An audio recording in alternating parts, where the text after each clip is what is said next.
Hello दोस्तों biology का हम लोग 9वां चैप्टर करने जा रहे हैं। क्लास 8 का बहुत सारा चैप्टर हम लोग कंप्लीट कर चुके हैं। फिजिक्स हो चुका है, केमिस्ट्री हो चुका है। अब बायोलॉजी का हम लोग अगला चैप्टर करने जा रहे हैं, 9वां चैप्टर, जिसमें दोस्तों हम लोग जंतुओं में जनन कैसे होता है उसके बारे में जानेंगे। तो चलिए शुरुआत करते हैं और एक एक प्रश्न को हम लोग देखते हैं, एक एक पॉइंट को देखते हैं और समझते हैं।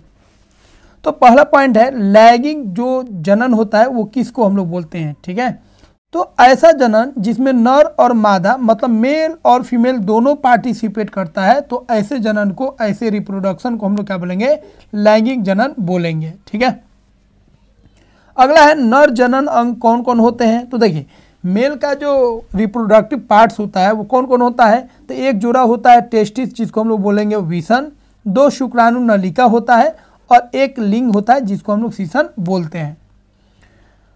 अगला है विसन क्या उत्पन्न करता है। जो टेस्टिस होता है मेल में वो क्या उत्पन्न करता है, तो ध्यान रखिएगा विसन जो होता है वो नर युग्मक उत्पन्न करता है जिसको मेल गेमेट्स बोलेंगे, और यही आपका क्या होता है, इसी को हम लोग क्या बोलते हैं, शुक्राणु बोलते हैं। ठीक है, तो विसन से नर युग्मक निकलता है जिसको हम लोग क्या बोलते हैं, शुक्राणु बोलते हैं। और शुक्राणु जो होते हैं 1 2 3 नहीं होते, लाखों शुक्राणु निकलते हैं। अगला है शुक्राणु का आकार कैसा होता है। तो देखिए शुक्राणु में 3 पार्ट आप याद रखिएगा, एक सर होता है, ठीक है, एक बीच वाला भाग होता है और एक पूछ होता है। ठीक है, तो शुक्राणु का जो भाग होता है 3 भाग में बटे होते हैं, एक सर होता है, एक मध्य भाग होता है और एक पूछ होती है। और यह कैसा प्रतीत होता है, एकल कोशिका जैसा प्रतीत होता है।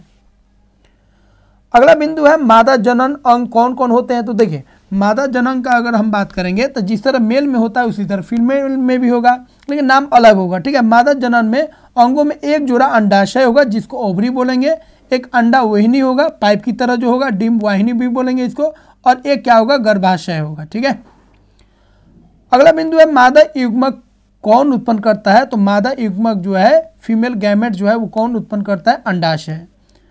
अगला है मादा युग्मक को कहा जाता है। तो मादा युग्मक को हम लोग क्या बोलते हैं, अंडाणु या डिम्ब बोलते हैं। जिस तरह मेल में हम लोग क्या बोले थे, नर युग्मक को हम लोग बोलते हैं शुक्राणु, उसी तरह मादा युग्मक को हम लोग क्या बोलेंगे, अंडाणु या डिम्ब बोलेंगे। अगला पॉइंट है गर्भाशय किसे बोलेंगे। तो गर्भाशय जो होता है यह, ठीक है, फीमेल में एक ऐसा पार्ट होता है जहाँ पे शिशु का विकास होता है, मतलब बच्चा जो विकसित होता है वो कहाँ पर होता है, गर्भाशय में। अगला बिंदु है अंडाणु होते हैं। अंडाणु क्या होते हैं, एकल कोशिका होता है।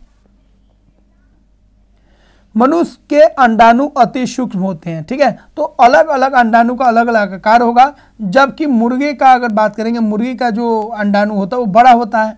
तो अलग अलग अगर हम बात करेंगे जानवरों में तो उनका जो अंडाणु का आकार होगा वो अलग अलग होगा। अगला है निषेचन किसे कहते हैं। ये बहुत ही महत्वपूर्ण बिंदु है, इस पर बार बार क्वेश्चन पूछा जाता है। देखिए जब शुक्राणु किसका हो गया, मेल का, और अंडाणु किसका होगा, फीमेल का। जब शुक्राणु और अंडाणु का संलयन होगा, मतलब मिलेगा, शुक्राणु जब अंडाणु से मिलेगा तो उसको हम लोग बोलेंगे, क्या बोलेंगे, निषेचन। उस प्रक्रिया को क्या बोलेंगे, निषेचन। तो निषेचन वह प्रक्रिया होता है जब शुक्राणु और अंडाणु क्या होते हैं, एक दूसरे से कंबाइन करते हैं, एक दूसरे से मिलते हैं। अब ध्यान रखिएगा अंडाणु तो एक ही होगा अंडाणु, लेकिन बहुत सारे शुक्राणु जो होते हैं इससे आके मिलने की कोशिश करते हैं, लेकिन सब सफल नहीं हो पाता है। ठीक है, तो अंडाणु से बहुत सारा शुक्राणु आता है मिलने, लेकिन सभी शुक्राणु जो होगा इससे मिल नहीं पाएगा, इसको भेद नहीं पाएगा। और जो इसके साथ भेदता है, मतलब इसके साथ जो मिल जाता है, तब जाके उस प्रक्रिया को हम लोग बोलते हैं निषेचन हो गया, मतलब उससे अब बच्चा का डेवलपमेंट स्टार्ट हो जाएगा। ठीक है, तो याद रखिएगा जो अंडाणु होगा एक ही होगा, लेकिन उसके साथ साथ मिलने के लिए बहुत सारा शुक्राणु आएगा, लेकिन सभी शुक्राणु इसमें कामयाब नहीं हो पाएंगे। ठीक है, इसका जो लेयर होता है बाहरी, उसको सब लोग भेद नहीं कर पाएंगे, और जो शुक्राणु भेद करके उससे मिलेगा उसी प्रक्रिया को हम लोग क्या बोलेंगे, निषेचन। और निषेचन के बाद जो होता है दोस्तों ध्यान रखिएगा, जो चीज़ बना, मतलब शुक्राणु और अंडाणु मिलकर जो बनता है उसको हम लोग बोलेंगे युग्मनज। क्या बोलेंगे, युग्मनज। ठीक है, तो शुक्राणु और अंडाणु मिलकर जो नया चीज बनाया उसको बोलेंगे युग्मनज।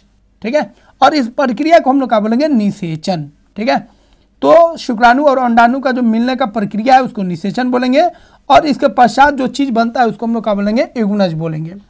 अगला है निषेचन के प्रक्रम में स्त्री मतलब माँ के अंडाणु और नर मतलब पिता के शुक्राणु का संयोजन होता है, बता दिया आपको। अतः अब नए संतान में देखिए, अब नए संतान में कैरेक्टर किसका होगा, तो देखिए माँ का भी गया, माँ का मतलब अंडाणु भी है इन्वॉल्व, और पिता का शुक्राणु भी है, इसलिए जो बच्चा होगा उसमें माँ का भी कुछ कैरेक्टर होगा, चाल चलन होगा, और उसके बाप का भी कुछ चाल चलन बच्चे के अंदर आ जाएगा। अगला है निषेचन के समय शुक्राणु और अंडाणु संदर्भित होकर क्या बनाते हैं, तो आपको बता दिए निषेचन के समय शुक्राणु और अंडाणु मिलकर क्या बनाते हैं, युग्मज बनाते हैं। ठीक है दोस्तों, एनसीईआरटी का कोई भी अगर आप चैप्टर पढ़ना चाहते हैं साइंस का, सारा का वीडियो हम बना चुके हैं। क्लास 6 का, क्लास 7 का और क्लास 8 का बहुत सारा वीडियो बन चुका है। 2-4 वीडियो में ये आपका क्लास 8 वाला लास्ट हो जाएगा। तो इसीलिए जो भी वीडियो आप चाहते हैं देखना उसको देखिए, डिस्क्रिप्शन में लिंक दिया गया है, वहाँ से कोई भी चैप्टर आप आसानी से देख सकते हैं। और एक बेहतर कॉन्सेप्ट अगर बिल्डअप करना चाहते हैं तो उसको देखिए और उसका नोट्स बनाइए। इसका PDF नोट्स भी आप डाउनलोड कर सकते हैं, डिस्क्रिप्शन में लिंक दिया गया है, वहाँ से आप उसको डाउनलोड कर लीजिए। और चैनल को अभी तक सब्सक्राइब नहीं किया तो सब्सक्राइब कीजिए और वीडियो को जरूर लाइक कीजिए। और हम आपके लिए क्या कर सकते हैं साइंस में, ठीक है, वो आप ज़रूर बताइए, उस चीज़ को हम आपको बताएंगे और जितना हो सकेगा उतना हेल्प जरूर करेंगे। दोस्तों अगला क्वेश्चन हम लोग देखते हैं। अगला क्वेश्चन क्या है, अगला है आंतरिक निषेचन क्या होता है। देखिए अब निषेचन जो है मतलब मेल का शुक्राणु और फीमेल का अंडाणु जो मिलेगा, तो देखिए ये 2 तरह का होता है, एक फीमेल के अंदर होगा और एक बाहर होगा। बाहर मतलब सराउंडिंग में। तो निषेचन जो है फीमेल के अंदर भी हो सकता है और सराउंडिंग में भी हो सकता है। ठीक है, उसके एग्जाम्पल आगे हम बताएंगे। तो देखिए जितना भी जानवर हम लोग देखते हैं, जैसे ऐसा निषेचन जो मादा के शरीर के अंदर होता है, तो मादा के शरीर के अंदर होगा मतलब फीमेल के बॉडी में होगा, तो उसको हम लोग बोलेंगे आंतरिक निषेचन। जैसे हम लोग में होता है, मनुष्य में होता है, कुत्ता में होता है, मुर्गी में होता है, मतलब जितना भी जानवर आप देखते होंगे सब में आंतरिक निषेचन ही होता है। ठीक है, बाह्य निषेचन किसे कहते हैं, जब नर एवं मादा युग्म का संलयन जो है मतलब निषेचन जो है वो मादा के शरीर के बाहर होता है। ठीक है, सराउंडिंग में होता है, तो उसको हम बोलेंगे बाह्य निषेचन।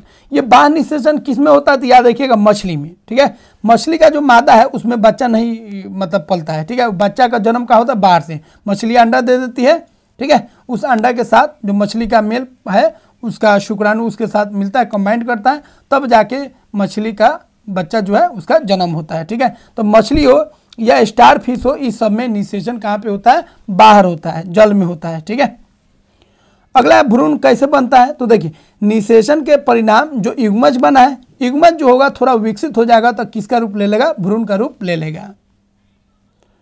अगला है गर्भ किसे कहते हैं, तो देखिए गर्भ वह अवस्था होता है जिसमें सभी शारीरिक भागों की पहचान हो सकती है। मतलब पहले क्या होगा, शुक्राणु और अंडाणु मिलेगा तो युग्मज बनाएगा, युग्मज थोड़ा सा डेवलप करेगा तो क्या बनेगा, भ्रूण, और भ्रूण थोड़ा और बड़ा हो जाएगा जिसमें बेबी का बॉडी पार्ट्स आप पहचान सकते हैं, देख सकते हैं, तो उसको हम लोग बोलेंगे गर्भ बोलेंगे। क्या बोलेंगे, गर्भ। ठीक है, तो पहले हो गया युग्मज, उसके बाद हो गया भ्रूण और उसके बाद हो गया गर्भ। अगला बिंदु है माँ नवजात शिशु को कब जन्म देगी। ठीक है, तो जब नवजात शिशु जो है पूरा विकास हो जाएगा, पूरा तैयार हो जाएगा, तब उसकी जन्म हो जाता है। और ये कितना समय लगता है इसमें, 9 मंथ। अगला है मुर्गी के अंडे को चूजा बनने में कितना समय लगता है, तो देखिए मुर्गी का जो अंडा होता है उसे चूजा बनने में, उसे बेबी बनने में लगभग 3 सप्ताह लगता है। और इस दौरान जो है अंडा को एक हीट चाहिए जिससे बेबी निकल सके, तो उसको हीट देने के लिए मुर्गी जो होती है उस अंडे पर बैठ जाती है ताकि उसको गर्म रख सके, क्योंकि उतना टेम्परेचर अगर नहीं मिलेगा तो उससे बच्चा नहीं निकलेगा। अगला है जरायुज जंतु किसे कहते हैं, बहुत इंपॉर्टेंट है। तो ऐसे जंतु जो सीधे शिशु को जन्म देते हैं, मतलब अंडा को जन्म नहीं देते हैं। ठीक है, तो सीधा शिशु को जन्म देते हैं, उनको हम लोग क्या बोलेंगे, जरायुज जंतु। ठीक है, जैसे हम लोग हो गए, गाय हो गया, कुत्ता हो गया, बिल्ली हो गया, ये सब जितना भी जानवर आप देख रहे हैं सब के सब क्या है, सब के सब अंडा नहीं देता है, सीधा शिशु को जन्म देता है। तो ऐसे जंतु को हम लोग बोलेंगे जरायुज जंतु। अनपरजक जंतु किसको बोलते हैं, मतलब जिसमें शिशु का जन्म अंडा द्वारा होता है। ठीक है, तो जिसमें शिशु के द्वारा मतलब शिशु का जन्म जो है अंडा के द्वारा होगा, तो वैसे जंतुओं को हम लोग बोलेंगे अनपरजक जंतु। जैसे तितली हो गया, छिपकली हो गया, मेढक हो गया, मुर्गी हो गया, कौवा हो गया, पक्षी हो गया, ये सब ध्यान रखिएगा। ठीक है, इस सब पे क्वेश्चन पूछा जाता है। तो ये सब जो एग्जाम्पल आपको बताएं, मेढक, छिपकली, तितली, इस सब में क्या होगा, अंडा होगा और अंडा से क्या होगा, बच्चा होगा। जितना भी पक्षी है सब अंडा पहले देगी, फिर अंडा से क्या होगा, बच्चा होगा। ठीक है, और तितली यहाँ पे ध्यान रखिएगा, कहीं मुर्गी, कौवा, ये सब तो पक्षी हो गया, तितली में ध्यान रखिएगा, ये अंडा देगी फिर उससे बच्चा आएगा। छिपकली घरों में देखे होंगे। ठीक है, मेढक हो गया, सांप हो गया, पहले अंडा फिर उसके बाद बच्चा। अगला है मेढक का जीवन चक्र क्या होता है, तो ये बार बार क्वेश्चन आपको बता चुके हैं। मेढक में क्या होता है, पहले अंडा होगा और अंडा से क्या बनेगा, इसका बच्चा बनेगा, और वो बच्चा कैसा होता है, मछली के जैसा होता है, जिसको बेंग मछली हम लोग बोलते हैं। बचपन में बहुत सारे हम भी बजा लिए थे मछली समझ के, बाद में पता चला ये बेंग है, ठीक है, क्योंकि उसमें उसको बेंग मछली बोलते हैं, क्या कि वो मछली की ही तरह होता है और उसको पानी में जिंदा रहना पड़ता है, इसीलिए मछली का अगर गुण नहीं रह पाएगा तो टेडपोल जो है, मतलब मेढक का जो बच्चा वो जीवित नहीं रह पाएगा, क्योंकि वो ज़मीन पर रह ही नहीं सकता, पानी के अंदर रहना, इसलिए उसका ऊपर वाला जो शरीर है मेढक मछली की तरह बना, ताकि नीचे सर्वाइव कर सके। लेकिन जैसे जैसे बड़ा होता है तो उसका जो फिन्स होता है, मतलब जो मछली का जो तैरने वाला फिन्स होता है, पंखुड़ी की क्या बोलते हैं उसको, तो वो सब धीरे धीरे क्या होता है, समाप्त हो जाता है और बेंग का रूप वो धारण कर लेता है, ठीक है। तो पहले अंडा होगा, उसके बाद टेडपोल, उसके बाद क्या होगा, वयस्क। अगला है कायांतरण प्रक्रिया क्या होता है, तो देखिए टेडपोल जो है, ठीक है, वो अंडा से टेडपोल और वयस्क जो बन रहा है, इसी को हम लोग क्या बोलेंगे, कायांतरण, ठीक है। तो टेडपोल जो वयस्क बन रहा है, बड़ा बन रहा है, मेढक बन रहा है, तो टेडपोल से मेढक बनने की जो प्रक्रिया है उसको हम लोग क्या बोलेंगे, कायांतरण बोलेंगे। अगला है अलैंगिक जनन किसे बोलते हैं, तो देखिए ऐसा जनन जिसमें केवल एक ही जनक हो, ठीक है, मतलब या तो मेल हो या तो फीमेल हो, तो उसको हम लोग बोलेंगे अलैंगिक जनन। किन जीवों में मुकुलन से नए जीव विकसित होते हैं, तो देखिए हाइड्रा और ईस्ट में, ठीक है, हाइड्रा और ईस्ट में जो नया जीव बनता है किससे बनता है, विकिलन से बनता है, ठीक है। तो हाइड्रा और जिन में क्या होता है, उभार टाइप का इसे निकला रहता है, जिसको हम बोलते हैं मुकुल, क्या बोलते हैं, मुकुल, और यहीं से, ठीक है, एक नए प्लांट का शुरुआत हो जाता है। अगला है मुकुल किसे कहते हैं, तो प्रत्येक हाइड्रा में या ईस्ट में एक या अधिक उभार दिखाई देते हैं, जिन्हें हम लोग मुकुल कहते हैं। यह विकसित होकर एक नया जीव बना लेते हैं, जैसे ही मुकुल बड़ा होगा तो ये नया जीव बन जाएगा। अगला है द्विखंडन क्या होता है, और अमीबा में द्विखंडन कैसे होता है, याद रखिएगा, बहुत इंपॉर्टेंट है। द्विखंडन मतलब दो पार्ट में बढ़ जाना, तो किस में होता है, अमीबा में।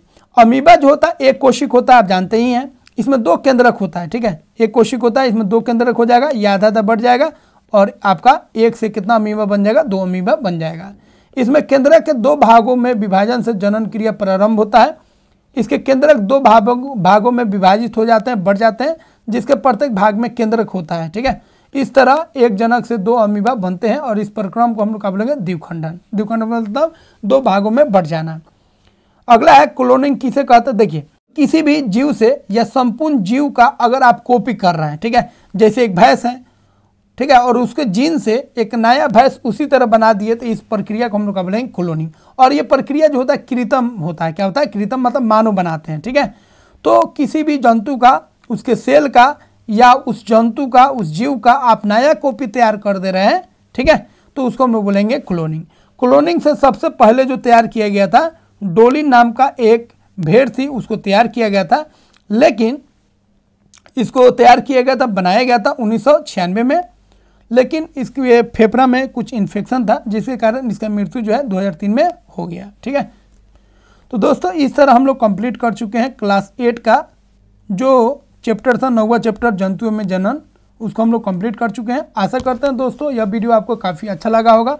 इसका अगर आप चाहते हैं PDF डाउनलोड करना तो डिस्क्रिप्शन में लिंक दिया गया है, वहाँ से आप इसको डाउनलोड कर लीजिए और वीडियो को ज़रूर लाइक कीजिए और चैनल को सब्सक्राइब कीजिए। मिलते हैं दोस्तों अगले वीडियो में। जय हिंद दोस्तों।